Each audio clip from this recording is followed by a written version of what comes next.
Assalamualaikum warahmatullahi wabarakatuh. Kali ini saya akan menjelaskan mengenai metabolisme, yaitu biologi kelas 3/2. Di mana metabolisme itu sendiri yaitu berasal dari kata Yunani, yaitu berarti berubah. Jadi, apa sih metabolisme itu? Adalah keseluruhan proses reaksi kimia yang terjadi pada sel tubuh makhluk hidup, baik reaksi pemecahan maupun penyusun senyawa kimia tertentu. Nah, metabolisme sendiri dibagi menjadi dua kelompok. Ada anabolisme, yaitu penyusun senyawa kompleks dari senyawa sederhana dengan bantuan energi dari luar. Contohnya fotosintesis dan kemosintesis.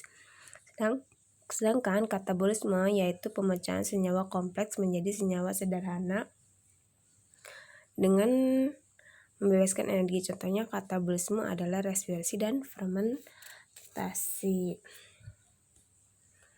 Nah, di sini ada enzim. Apa itu pengertian enzim? Di sini kan enzim itu adalah protein yang bertindak sebagai biokatalisator. Benar. Nah, biokatalisator ini apa yang dihasilkan oleh jaringan yang meningkatkan laju reaksi kimia atau mengaktifkan senyawa lain secara spesifik atau secara khusus ya. Sifatnya juga ada banyak. Ada enzim adalah protein. Bekerja secara spesifik, berfungsi sebagai katalis, diperlukan dalam jumlah sedikit, bekerja secara bolak-balik, dipengaruhi faktor lingkungan. Cara kerjanya yang menurunkan energi aktivasi atau energi yang diperlukan untuk reaksi. Ada dua nih cara kerja enzim ya, atau mekanisme kerja enzim. Di situ dilihat ada substrat enzim atau kompleks enzim. Nah, di situ ada kunci dan gembok. Nah, kunci dan gembok dalam sini atau disebut dengan lock and key itu merupakan, di situ ada bagian sisi aktif enzim yang punya bentuk spesifik dan tidak fleksibel. Hanya bentuknya spesifik ya. Nah, bentuknya hanya seperti ini, ada substratnya, ada enzim. Bentuknya tidak spesifik dan tidak fleksibel juga. Nah, suatu enzim hanya dapat ditempati oleh substrat tertentu saja. Jadi hanya substrat tertentu saja, dia cuman satu substrat. Jadi substrat tertentu saja dia menyesuaikan substratnya. Lanjut, kalau induced fit ya atau disebut dengan kecocokan yang terinduksi. Nah, di sini ada bagian sisi aktif enzim yang bersifat fleksibel, substratnya masuk.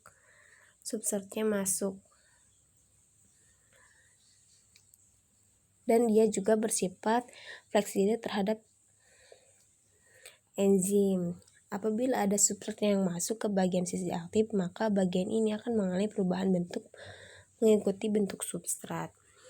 Jadi tergantung bentuk substrat. Kalau yang ini kan enggak tergantung bentuk substrat.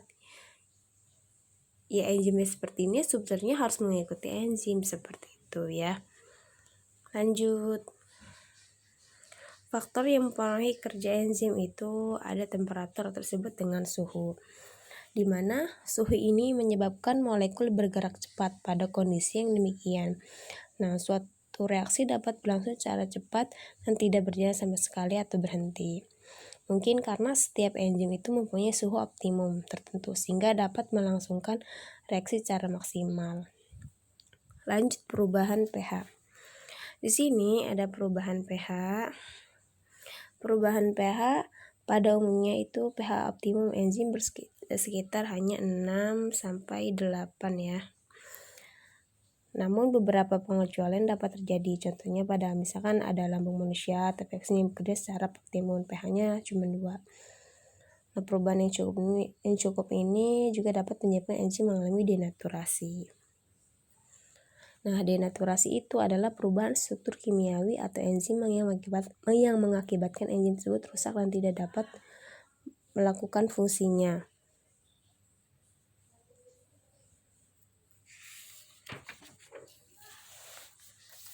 Di situ ada konsentrasi enzim atau disebut dengan konsentrasi enzim, konsentrasi substrat juga.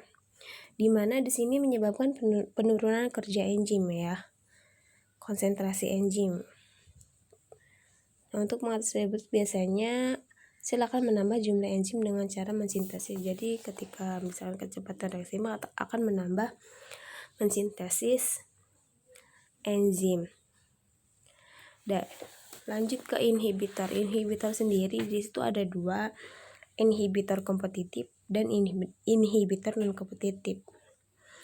Inhibitor itu merupakan senyawa kimia yang bersifat menghambat kerja enzim. Nah, yang A itu adalah inhibitor kompetitif. Nah, di mana inhibitor kompetitif ini hambatan tidak fleksibel. Nah, yang merupakan senyawa kimia yang menyerupai substrat yang dapat bereaksi dengan sisi aktif. Nah, ini kan di sisi aktif ini. Jika sisi aktif enzim sudah terisi oleh inhibitor, yang ini,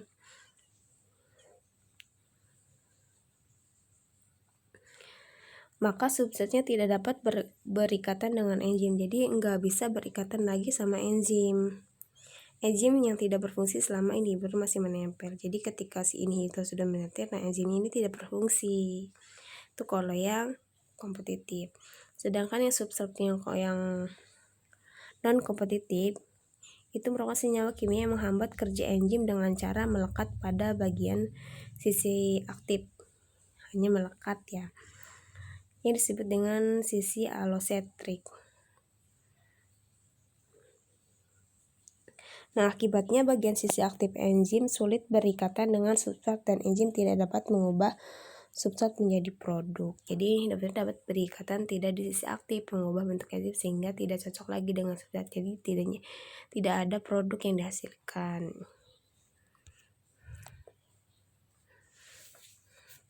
Nomenklatur atau klasifikasi enzim itu adalah pengelompokan klasifikasi enzim. Di sini enzim itu diberi nama dengan akhiran ase. Nah, pada nama substrat yang diubah oleh enzim tersebut. Ada enzim maltase, enzim lipase, dan atau hasilnya itu glukosa. Golongannya ada hidrolase. Enzim dapat penambahan air atau dengan adanya air dapat mengubah suatu substrat. Jadi hasil akhir misalnya karboksilase, protease, dan lipase. Kalau golongan desimulase itu enzim dapat memecah ikatan C atau N. Misalnya enzim peroksidase, dehidrogenase, katalase, dan transminase. Lanjutnya. Nah, di sini ada metabolisme yang termasuk ada katabolisme dan anabolisme.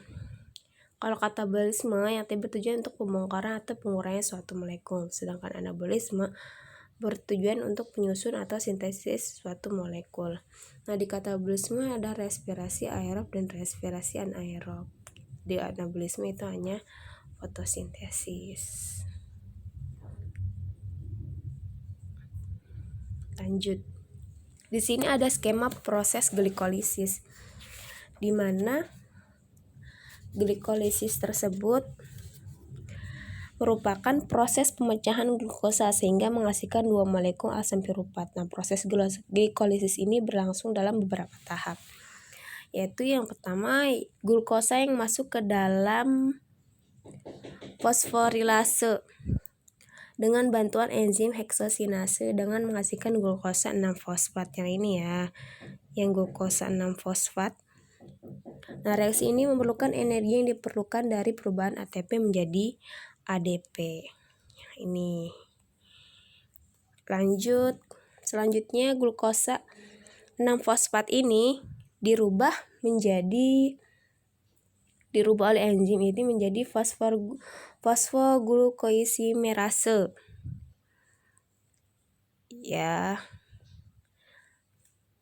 Yang ini yang dirubah menjadi ini. Nah, bentuknya itu ada fruktosa 6-fosfat. Lanjut, setelah itu dengan menggunakan energi dari hasil perubahan ATP yang ini, hasil perubahan ATP yang ini menjadi ADP. Nah, diubah oleh enzim fosforkinase. Nah, ada kan fosforkinase yang nomor 3 di situ menjadi fruktosa 1,6 bifosfat. Ya, fruktosa 1,6 jadi yang nomor 3 ini dirubah menjadi fruktosa 1,6 bifosfat. Nah, fruktosa 1,6 bifosfat ini membentuk 2 molekul berkarbon 3, yaitu gliseridehyde atau 3 fosfat. Nah, di sini membentuk ini.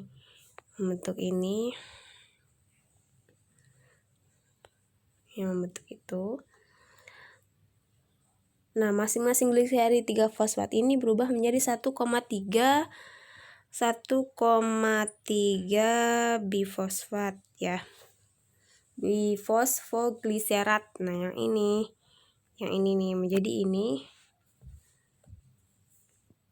Nah, terus dia berubah menjadi NADH serta pengikatan fosfat anorganik dari sitoplasma. Ada kan NADH.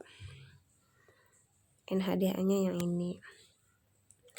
Terus 1, bifosfogliserat menjadi 3 fosfogliserat. 3 fosfogliserat.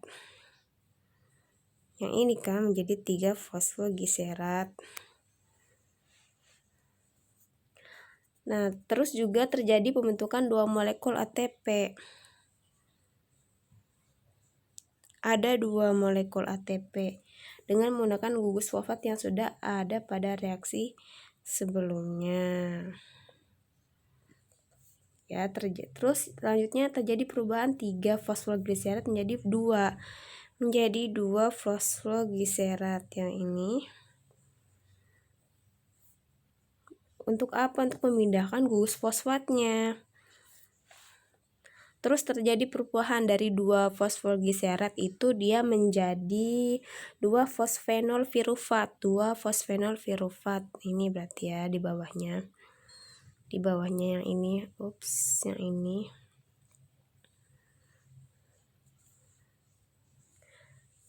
Dengan bantuan enolase dan pembebasan 2 molekul air. Nah, 2 fosfenol ini piruvatin berubah menjadi asam piruvat melalui bantuan enzim piruvakinase atau menghasilkan 2 ATP atau disebut dengan 2 molekul ATP. Nah, lanjut nih, tahap selanjutnya itu menghasilkan energi yaitu 4 ATP. 4 ATP. Dengan demikian dapat disimpulkan bahwa pada akhir glikolisis akan dihasilkan 2 molekul asam piruvat. 2 ATP, 2 NADH, dan setiap perubahan 1 molekul glukosa selanjutnya masing-masing asam piruvat yang terbentuk siap memasuki siklus Krebs di dalam mitokondria. Itu ya skema proses dari glikolisis. Jadi asam piruvat terakhirnya. Dilanjut. Skema siklus Krebs. Kalau skema siklus Krebs ini dia sebelumnya mengalami dekarboksilasi oksidatif itu di dalam mitokondria. Pada peristiwanya itu perubahan asam piruvat atau molekul berkarbon 3 menjadi molekul asetil-CoA itu dengan menghasilkan 1 molekul NADH dan 1 molekul karbon dioksida atau disebut dengan CO2. Ini ya. Nah, siklus Krebs di sini dimulai ketika ada asetil-CoA. Yang ini ada asetil-CoA. Dia itu berikatan dengan asam oksaloasetat atau molekul berkarbon 4. Yang ini yang berkarbon 4 membentuk asam sitrat molekul yang berkarbon 6. Asam sitratnya ya, asam sitrat yang berkarbon 6. Ini 6, ini 4 ya. Nah, sementara itu ada di situ kan ada koenzim. Koenzim A dilepaskan dan disiap kembali bergabung dengan asam piruvat yang lain. Itulah sebabnya siklus Krebs dikenal juga sebagai siklus asam sitrat. Penanaman siklus Krebs itu sendiri berdasarkan jasa penemuan siklus tersebut, yaitu ada yang namanya Hans Krebs ya. Pada perubahan asam di situ ada asam isositrat. Asam isositrat molekul berkarbon 6 menjadi asam alfa-ketoglutrat. Alfa-ketoglutrat itu molekul berkarbon 5. Terjadi pelepasan di situ adanya pelepasan CO2 dan perubahan NAD plus menjadi NADH. Nih ya, menjadi NAD plus. Lanjut. Begitu juga dengan perubahan asam alfa-ketoglutrat menjadi suksinil CoA. Suksinil CoA ya. Jadi rubah jadi melalui dia itu berkarbon 4. Terjadi pelepasan karbon dioksida juga CO2. Atau dia reduksinya adalah NADH plus menjadi NADH. Selanjutnya pada perubahan suksinil CoA menjadi asam suksinat terjadi pembentukan ATP dan ADP yang ini. Nah, selain ADP plus, sumber elektron juga diperoleh dari FAD atau flavin adenin dinukleotida. Direduksi melalui penambahan 2 ion hidrogen atau H+, sehingga pembentukan FAD itu, misalkan contohnya perubahan asam suksinat menjadi asam fumarat. Nah, pada tahap terakhir asam malat berubah menjadi ini yang asam malat berubah menjadi asam oksaloesetat. Nih ya, asam oksaloesetat. Pada peristiwa tersebut terjadi perubahan NAD+ menjadi NADH.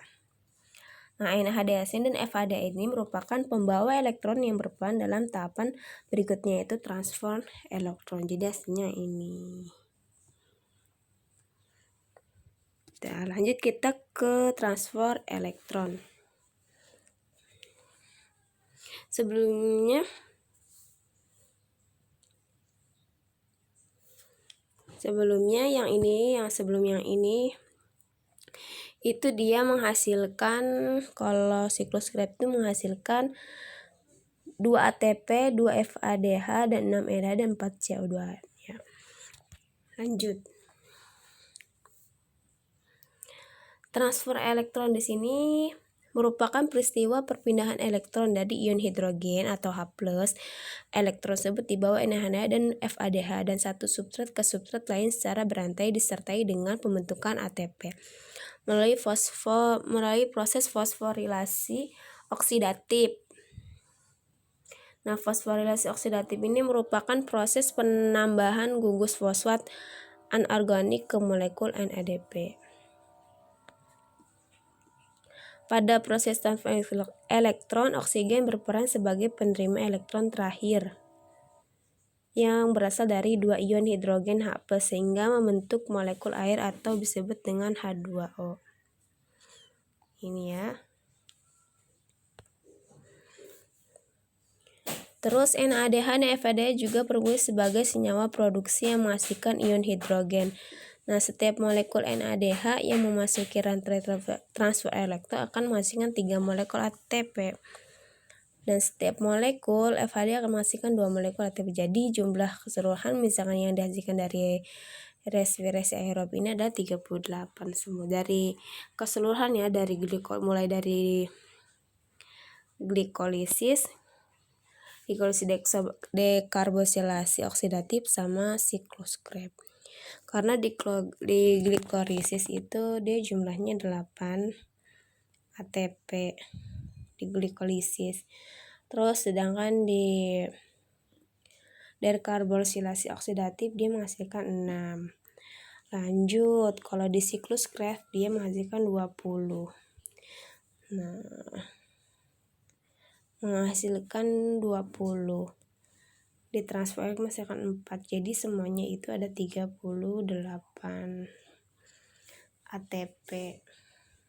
Yang tadi sudah dijelaskan.